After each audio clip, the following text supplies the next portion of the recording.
지금은 돌아가신 고 이어령 박사님이 신대원에 와서 이제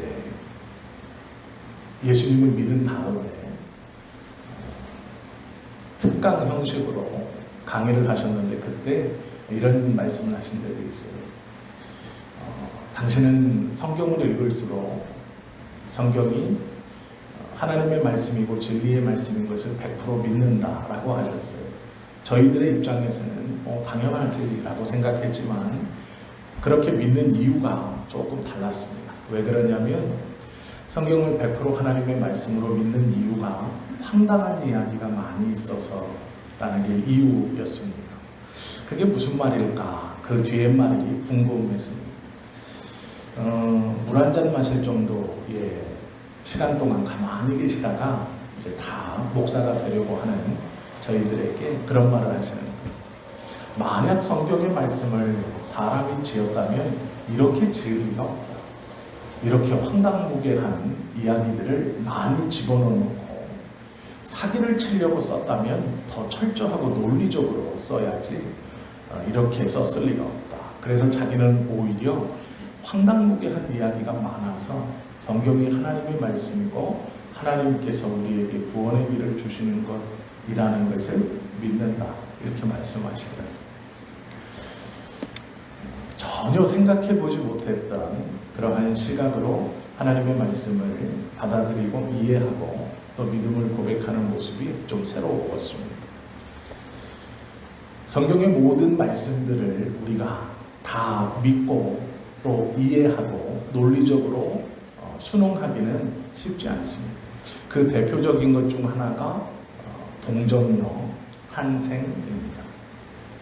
남자를 한 번도 가까이 해보지 못했던 마리아가 아이를 갖고 그 아이를 출산한 것이죠. 이 동정녀 탄생은 황당무계한 것 중에 최고입니다. 그래서 예수님을 믿으세요라고 하면 그것에 대해서 조금 반감을 갖거나 교회를 좀 다녀본 사람들의 반문이 동정녀 탄생에 대해서 이야기한다라는 것이죠. 그게 말이 되느냐? 예수님이 그렇게 태어났다는 것이 말이 되느냐라고 묻죠. 아이들도 그런 질문들을 많이 합니다. 오래전에 돌아가셨지만 예전에 희극인 중에 한 분이셨던 구봉서라는 분이 있죠. 아마 연배가 있으신 우리 성도님들은 아실 텐데요. 이분이 장로님이세요. 그래서 나이가 이제 드셔서 텔레비전에 나오지 않을 때 또 그 전에도 신앙생활을 열심히 하셨어요. 그런데 자기 친구들한테 전도를 했답니다. 이제 방송 활동을 나이가 들어 끝내고 교회 생활을 하면서 이제 본격적으로 희극인 친구들, 가수들, 여러 탤런트들, 성우들, 라디오 진행자들, 자기가 아는 친밀하다는 사람들에게 그 전에도 전도를 했지만 은퇴하시고 나서 이제 본격적으로 복음을 전했대요. 그때 어떤 일이 있었냐면 한 친구가 이 동정녀 탄생을 믿지 못하겠다. 이 무슨 허무맹랑한 이야기냐. 출발부터 틀렸다. 이렇게 얘기를 했대요. 그런데 이 구봉서 장로님이 대답을 이렇게 했다. 남편도 가만히 있는데 왜 네가 이래라 저래라. 남편이 믿겠다는데 남자 가까이 안 하고 애 낳은 거 남편이 믿겠다는데 왜 네가 그걸 가지고 시비야 이렇게 믿네 못 믿네 말하고 있어. 이렇게 얘기를 하셨대요. 웃어가면서. 참 새롭죠 접근이. 마리아가 남자를 가까이 하지 않고 예수님을 잉태했고 낳았다. 남편 요셉이 그렇다고 믿겠다는데 자기 부인도 아니면서 뭘 그걸 시비냐 믿네 못 믿네 하냐. 제가 그 이야기를 들으면서 야 참 탁월하다. 개그맨이시라서 그러신지 저희들과는 좀 접근하는 방식이 좀 다르죠. 당대의 내노라는 한 시대를 풍미했던 석학이었던 이어령 박사님, 또 한 시대의 모든 사람들을 웃고 울리고 했던 희극인이었던 이 구봉서 장로님. 성경을 바라보는 방식과 하나님의 말씀을 읽고 그것을 믿는 출발은 좀 다릅니다. 그런데 결국은 모두 다 믿음을 고백하셨고 자신들만의 방법으로 믿는 바를 설명하려고 노력하셨죠. 오늘 본문 보시면 황당한 이야기입니다. 왜 황당하냐면 기도를 들어주시는데 조건이 없어요. 내 이름으로 무엇이든지 내게 구하면 내가 행하리라. 이것이 오늘 말씀입니다. 예수님께서 제자들에게 직접적으로 해주신 말씀인데요. 무엇이든지 내게 구하라. 내 이름으로 내게 구하면 내가 행할 것이다. 기도 응답의 확실함이죠. 그런데 문제는 단서나 조건이 없습니다. 이러이렇게 하고 이러이렇게 살고 이러이런 조건을 충족시키면 내가 그것을 잘 보았다가 기준에 합당하면 응답해 주겠다. 그런 것이 아니고요. 그냥 기도하면 주겠다. 조건이나 아무런 내것임이 없죠. 이건 황당한 이야기입니다. 무엇인가 하지 않고 기준에 미달되고 무엇인가 올라가지 못했는데 준다. 네가 원하는 걸 준다. 네가 기도한 걸 준다. 라는 것은 백지수표와도 같은 것이죠. 무엇이든지 원하는 것을 기도하면 주겠다. 이건 백지수표입니다. 아무런 조건 없이 그렇게 해 주시겠다라는 것이죠. 이것은 황당한 이야기죠. 그래서 이 말씀을 믿고 우리는 자녀가 명문대에 들어가기를 기도합니다. 그런데 들어가지 못하죠. 약속해 놓으셨는데 그 말씀을 믿었는데 그리고 기도했는데 이루어지지 않습니다. 돈을 좀 벌게 해달라고 조건 없이 기도하면 이루어 주신다고 하셔서 돈을 좀 벌게 해달라고 기도했는데 그렇지 못했죠. 출세해서 좀 잘 살게 해달라고 기도했는데 그렇지 못했죠. 말씀은 분명히 받았는데 백지수표처럼 요한복음 14장 14절의 말씀처럼 내 이름으로 무엇이든지 내게 구하면 내가 행하리라 말씀을 믿고 기도했는데 이루어지지 않죠. 가족의 생명을 연장시켜달라고 간절히 기도했지만 우리 뜻대로 이루어지지 않는 경우도 많죠. 가정의 행복을 위해서 기도했지만 깨어지는 경우도 있습니다. 그럼에도 성경은 분명히 무엇이든지 구하면 내게 주리라 말씀하고 있습니다. 사단은 이런 틈을 비집고 들어와 우리에게 질문하죠. 그래, 처음부터 황당했다. 말도 안 되는 얘기지. 기도하는 것을 이루어준다는데 조건 없이, 제약 없이, 자격 없이 모두에게 준다는 게 거짓말이지. 이것은 황당한 이야기. 더 기도하지 않아도 돼. 그냥 살아도 아무 문제 없다. 하나님을 향해 기대하지 못하게 하고 실망하게 하고 분노하게 하고 결국 좌절하게 하죠. 예수님께서 말씀해 주신 의도와 우리가 접근하는 방식에 갭이 있습니다. 예수님께서 이렇게 말씀하신 의미와 우리가 이 말씀을 받아들일 때 오해하고 있는 갭이 있습니다. 그렇기 때문에 기도하는데 응답이 안 되는 겁니다. 그렇기 때문에 부르짖는데 내 기도가 응답되지 않는 것 같은 것이죠. 왜 그러느냐? 하나님을 자판기처럼 생각하고 있기 때문에 그렇습니다. 무엇인가 넣으면 나와야죠. 자판기는 돈을 집어넣으면 음료수를 뱉습니다. 요즘에는 라면도 뱉고요. 꽃다발도 뱉습니다. 제가 아직 눈으로는 직접 보지 못했지만 요즘은 꽃다발도 이렇게 자판기로 산대요. 인터넷에서 이렇게 한번 찾아보려고 했는데 그 잊어버리고 못 찾았는데 음료수를 먹기 위해서 동전을 넣고 누르면 음료수가 터럭 하고 나오죠. 우리가 하나님을 그렇게 생각하고 있는 것은 아닌가 생각해 보아야 합니다. 내가 기도를 넣으면 응답이 나와야 된다. 만약에 돈을 넣고 눌렀는데 음료수가 안 나오면 자판기를 어떻게 합니까? 발로 뻥 차죠. 막혀서 안 나오나? 우리가 하나님을 그렇게 생각하고 있는지도 모릅니다. 기도가 들어가면 나와야지. 잘 생각해 보십시오. 하나님은 자판기에 돈 젖는 생각하시면 안 되는 거죠. 성경은 가짜야. 내가 원하는 것은 이루어지지 않아. 사단은 우리에게 말하죠. 고장난 자판기 앞에 서 있는 것처럼 그러니 발로 한번 뻥 차고 돌아서라고 말하죠. 그러나 그렇지 않죠. 하나님은 우리가 아무 때나 누르면 무엇인가를 뱉어내는 그런 분이 아니시죠. 하나님은 우리의 심부름꾼이 아니죠. 오늘 본문을 잘 보시면 우리가 먼저 신경 써서 보아야 할 것이 내 이름으로 라는 말입니다.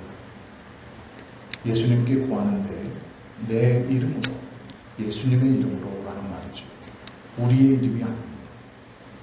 무슨 얘기냐면 내가 필요해서 너의 삶에 필요하다고 구하는 어떠한 것을 내가 주인 되어 네 이름으로 구하는 게 아니라 네 삶에 필요한 것을 예수님이 주인 되어 예수님의 이름으로 구한다라는 것이죠.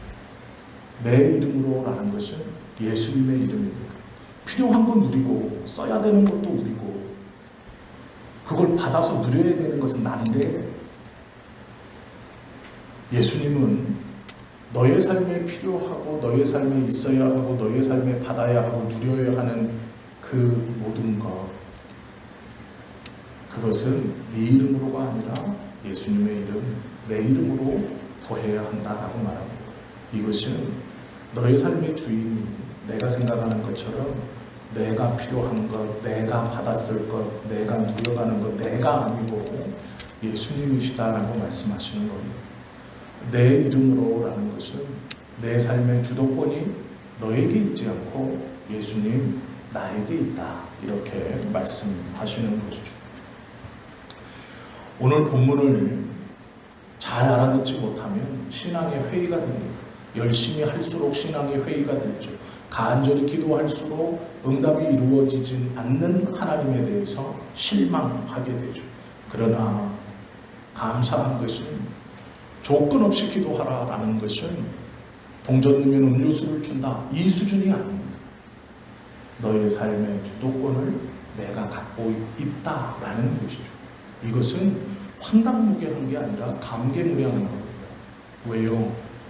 하나님이신 예수 그리스도가 나의 삶의 주인 되시고 나와 함께 하시고 내 필요와 내 쓸 것과 내가 원하는 것보다 더 좋은 것이 무엇인지 아시고 나의 삶의 주도권이 죄 많은 내 스스로 혼자서 외로이 살아가는 게 아니라 하나님께서 붙들고 인도해 가시고 그 주도권이 하나님께 있다는 뜻이기 때문에 아무런 조건 없이 내 이름으로 무엇이든지 구하라, 내가 행하리라 말씀하시는 거죠. 이것은 황당한 얘기가 아니라 감개무량한 겁니다. 감사해야 되는 일이고 놀라운 일인 것이죠. 조건 없이 예수님의 이름을 붙들고 나의 삶의 주도권이 예수님께 있다고 내가 고백하는 게 아니고 예수님이 고백하시는 거예요. 낮은 자가 높은 자에게 내 삶은 당신 겁니다, 당신이 좀 내 삶을 끌어가 주십시오, 이렇게 얘기하는 게 아니에요. 높은 자가 낮은 자의 삶을 내가 끌어가겠다라고 먼저 말씀해 주시는 거예요. 너의 삶의 주도권이 나에게 있다. 그러므로 너는 네 이름이 아니라 내 이름으로 구하라 라고 말씀해 주시는 것이죠. 이것은 놀라운 것이고 이것을 믿을 때 하나님은 언제나 나에게 좋은 것을 주시는 분이라는 것을 믿을 수 있죠. 엄청난 노력을 해서 무엇인가 응답을 받는다면 기도할 사람 몇이나 되겠습니까? 하나님께서 요구하시는 조건에 충족된 사람만 기도할 수 있다면 우리 가운데 기도할 사람이 누가 있겠습니까? 기도 응답을 받을 만한 제목, 기도를 시도해 볼 만한 사람이 몇이나 있겠습니까? 가만히 들여다보십시오. 내 무엇이 자격이 되어서 하나님 앞에 기도할 수 있겠습니까? 어떤 조건이 있고 기준이 있다면 아마 기도할 사람은 몇 없을 겁니다. 응답을 받을 사람은 더 적을 겁니다. 그런데 예수님께서 내가 주인 되니 괜찮다 얘기하시는 것이죠. 아무 조건 없이 기도해라 라고 하시는 것이죠. 후히 베풀고 넉넉히 주시기를 원하시는 분이시다 라는 것이죠. 이 말씀은 어떤 자리에 있든지 어떤 형편에 있든지 어떤 모양에 있든지 기도하라고 말씀하시는 것이죠. 그대로 나아와라. 너의 형편을 고칠 필요도 없고 너의 상황이 나아진 다음에 나오는 것이 아니고 지금 그대로 어떤 형편이든지 어떤 상황이든지 어떤 모습이든지 나아와라 라는 것이죠. 내 앞에 나와 너의 필요를 고백하라. 원망일지라도 그것을 내 앞에 고백하라. 내가 응답하겠다 라고 하는 것이죠. 내일 다시 죄를 지을지라도 지금 돌아가 다시 죄인의 자리에 설지라도 지금은 기도해라 라고 말씀하시는 것이죠. 안타까운 고통과 직면한 현실의 괴로움을 내 앞에서 아뢰라. 그것이 예수님께서 말씀하시는 아무 조건 없이 기도할 수 있는 것이죠. 이것은 놀라운 은혜이고 감사입니다. 조건이 없다는 것은 황당무계한 것이 아니라 은혜이기에 우리가 이 말씀을 제대로 이해해야 하는 것이죠. 내가 과연 주님 앞에 무엇을 구할 수 있을까? 제 개인적으로 돌아보면 어떤 급박한 일이 있을 때, 최근에는 우리 하람이가 고등학교에 갈 때 하나님 죄송합니다. 공부를 지치지도 못하는데 관심도 없는데 꼭 고등학교에 진학하게 해주세요. 간절히 기도했죠. 떨어질 수도 있다고 하는데 지금 원하는 고등학교에 꼭 들어가게 해주십시오. 그리고 하나님 앞에 뭐라고 한 얘기가 있어요. 물론 조건입니다. 이렇게 하겠습니다. 뭔지는 말씀 안 드려요. 그걸 하나하나 보실 것 같아서. 그런데 하람이가 들어갔어요. 그러니까 또 기도합니다. 하나님 기숙사 생활을 잘 되게 해주십시오. 남자애들만 있다는데 이게 또 선배들한테 잘못 보이고 친구들한테 왕따다. 성격 좋은 놈도 아닌데 이렇게. 그런데 또 그렇게 해주시면 또 이것도 하겠습니다. 그리고 나서 잊어버렸어요. 시간이 조금 지나서 또 기도하기 시작합니다. 하나님 우리 하여금 중국으로 대학을 가고 한국에서 검정고시를 졸업했고 미술은 잘하지 못하는데 미대에 간다고. 그런데 그러고 나서 또 조건을 달죠. 하나님 그걸 들어주면 이렇게. 그리고 또 잊어버렸어요. 제 개인적인 이야기입니다. 너가 급할 때는 그렇게 간절합니다. 이것도 약속하고 저것도 약속해. 그런데요, 백지수표고 공수표입니다. 이럴 때는 이 말씀이 참 간절하게 또 감사하게 믿음으로 확 믿어져요. 조건 달지 말고 기도하라 그랬지. 무조건 예수님의 이름으로 기도하면 응답해 주신다 그랬지. 그러니 간절함을 가지고 하나님 앞에 기도합니다. 응답되면 잊어버려요. 그 간절함이 어디 갔나? 하람이 고등학교 가서 이제 2학년이고 내년에 졸업합니다. 하영이 1학년 마쳤고 이제 2학년 들어갑니다. 그렇게 간절했던 기도가 없어졌어요. 그 마음이. 제 얘기입니다. 그런데 우리 모두 그러시죠. 뭐가 필요할 때는 그렇게 간절하더니 시간이 지나면 없어지죠. 그 약속했던 것 잊어버리고 살죠. 그것이 우리의 모습이죠.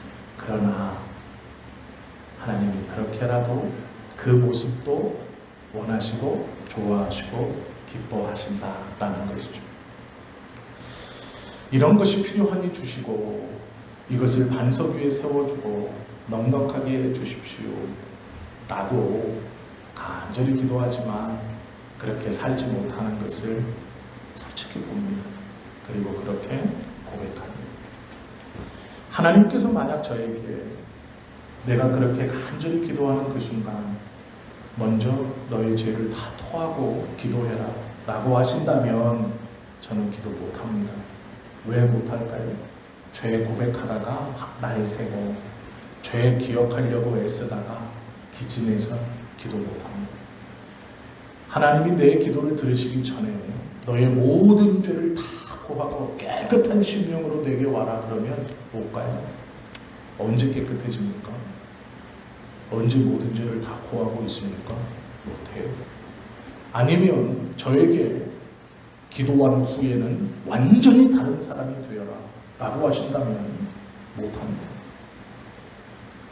지금까지 수없이 기도했고 완전히 새로운 모습으로 살고 있지 못한다는 걸 한 번도 아니고 두 번도 아니고 세 번도 아니고 수없이 많은 시간 동안 제 스스로 증거했고 하나님 앞에 염치 없지만 그것을 보이며 살았기 때문이죠.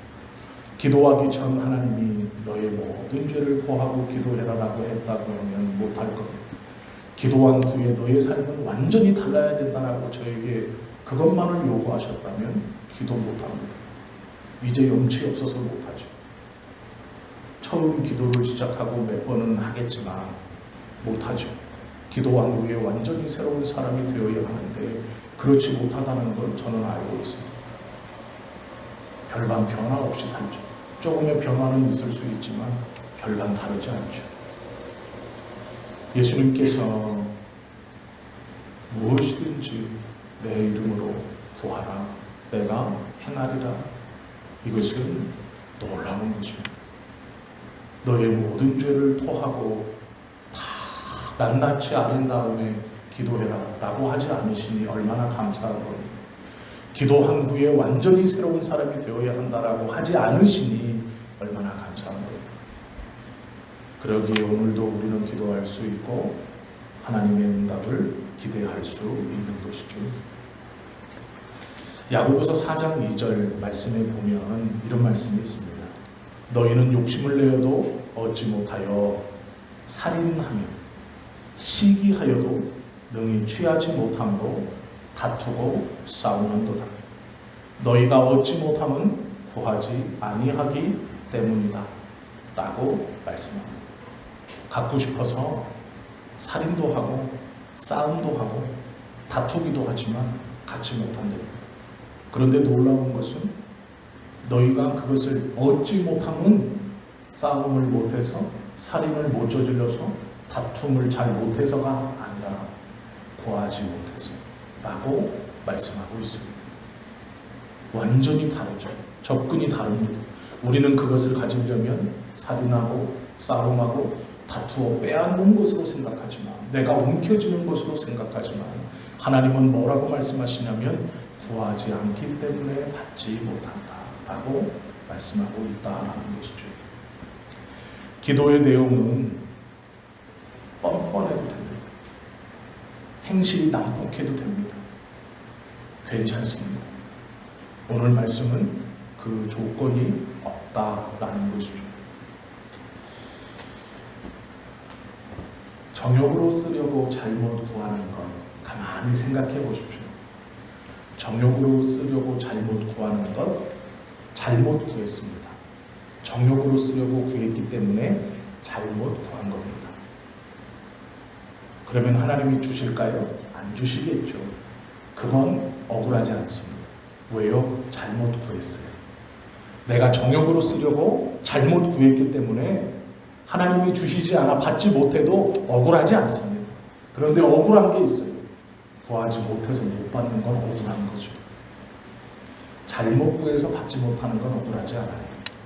그러나 구하지 못해서 받지 못하는 건 억울한 겁니다. 그러기에 구하라라고 말씀하시는 거예요.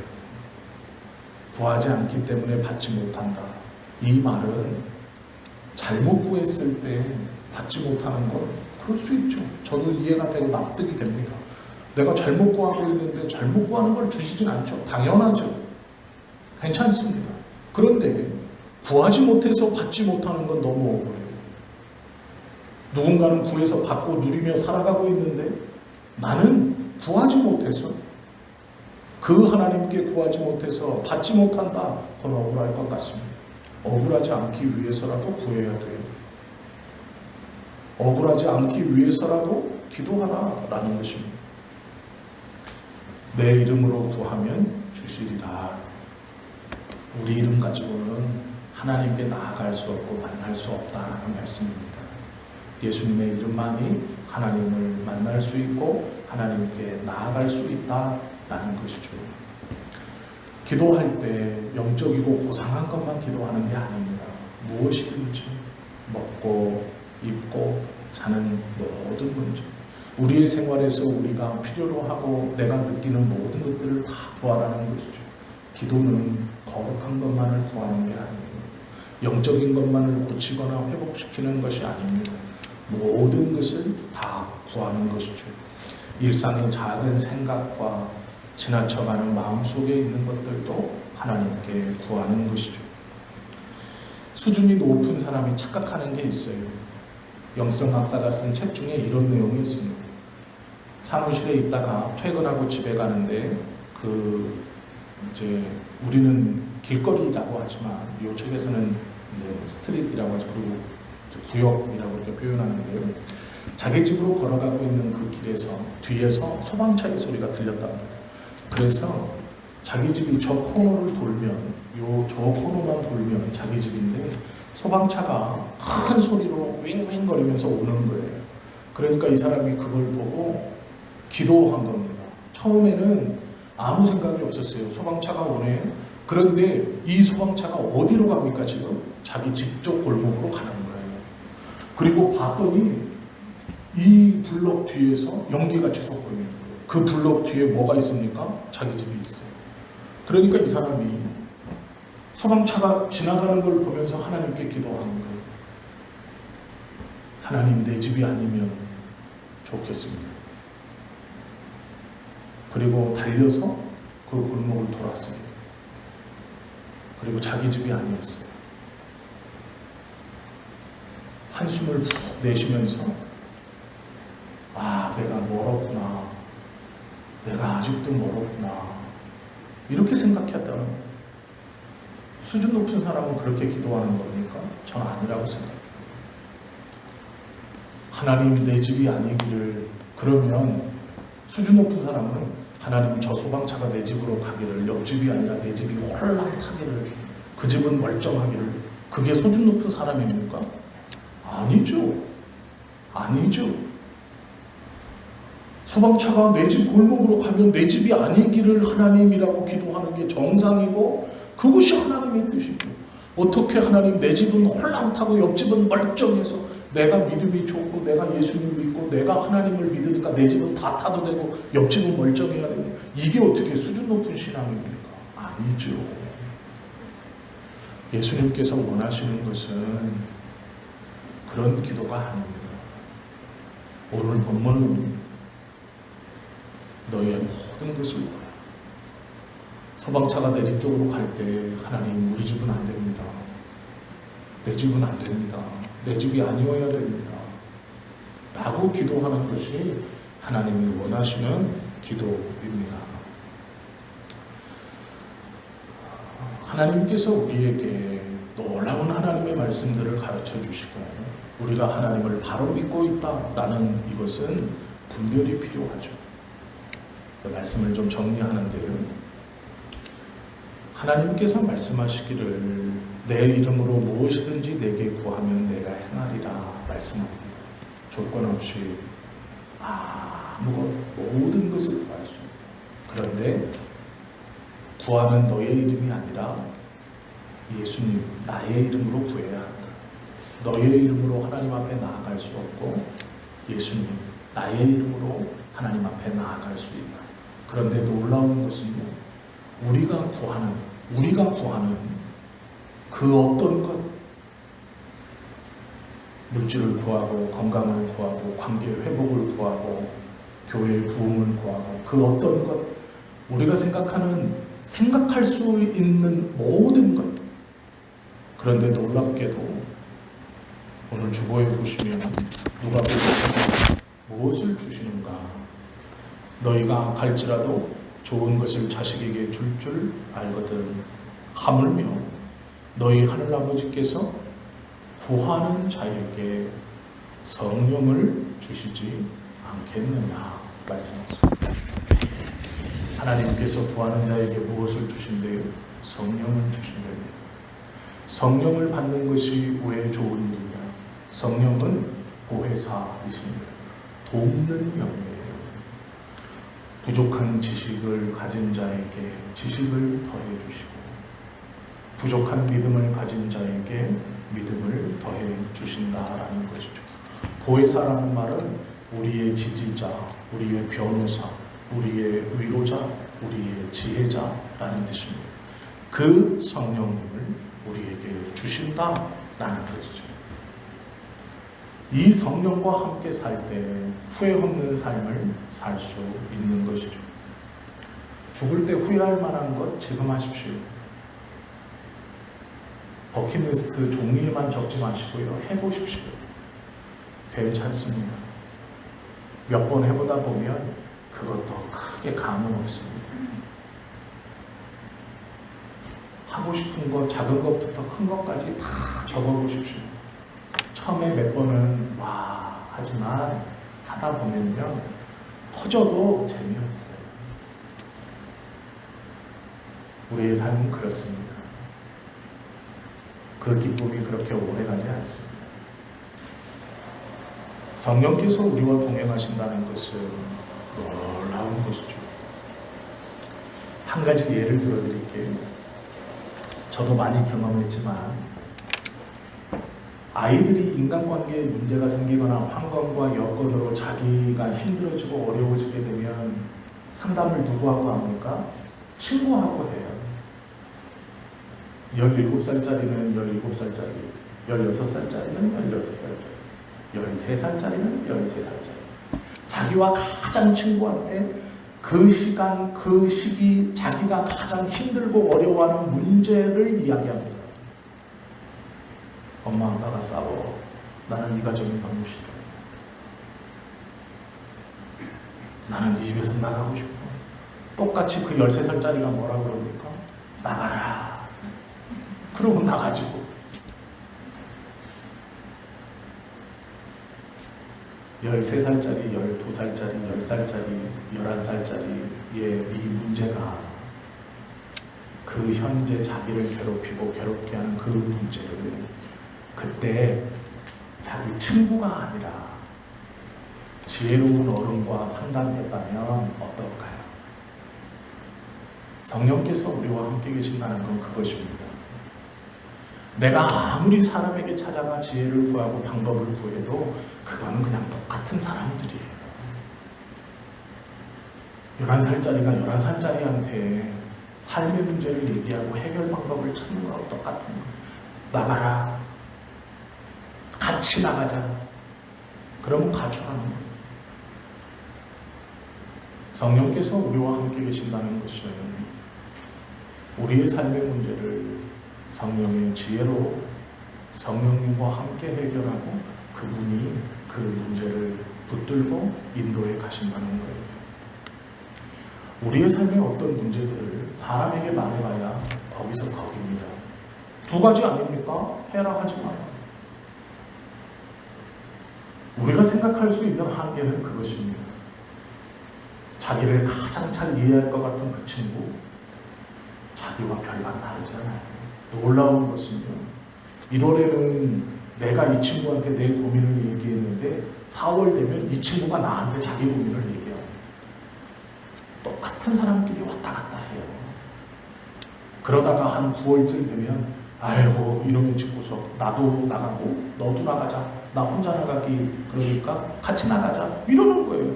1월에는 내가 얘기하고 4월에는 이 친구가 나한테 얘기하고 9월에는 그냥 같이 나가는 거예요. 이게 제가 경험했던 어린 시절의 이야기입니다. 지혜로운 어른이 옆에 있었다면 어떨까요? 그런 일이 일어나지 않죠.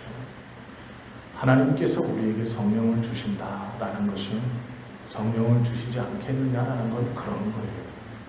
우리의 삶이 어떻게 살아가야 하는가? 우리의 삶의 문제를 어떻게 해결해 나가야 하는가? 그만한 사람들끼리 머리 싸매고 1월에는 내가, 4월에는 네가 나하고 9월에는 같이. 아니요. 그거 아니고요. 하나님께서 그래서 우리에게 성령을 주신다라고 말씀하시는 거예요.